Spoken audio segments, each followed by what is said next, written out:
Today we will discuss accounting cycle. In accounting cycle, first step is transaction. Means some transaction takes place. That transaction should be financial transaction. Any event like purchase, sale, payment to any supplier, payment received from any customer. So this transaction should be financial, means in a monetary terms. Second in accounting cycle is entry in journal.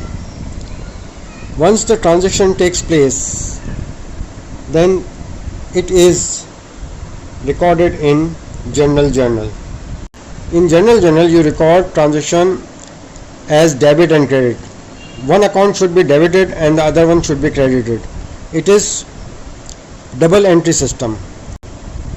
So accounting is always a double entry system.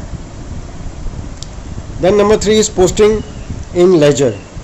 The transaction which were recorded in journal are now posted in ledger, in relevant ledgers: sales ledger, purchase ledger, general ledger, cash book, etc. Whatever posted in ledger, the balance of ledger, that is ending balance of ledger, is transferred to trial balance, which makes trial balance. The ending balance of ledger makes a trial balance. Trial balance should be equal, that is debit and credit should be equal. If there is difference in debit and credit, if there is a discrepancy in debit and credit, then it should be corrected first. Then step is adjustment.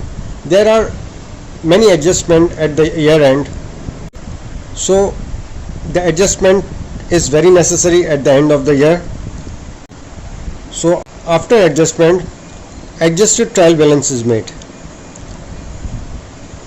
After adjusted trial balance, the account which are of revenue nature, that is expenses and incomes, are transferred to income statement, and those accounts in trial balance which are of balance sheet nature, assets, liabilities and equity, is transferred to balance sheet. So this is the accounting cycle. So when the transaction takes place, it should be entered in journal, then posted in ledger, then trial balance, then adjustment, then adjusted trial balance, then income statement, and then balance sheet.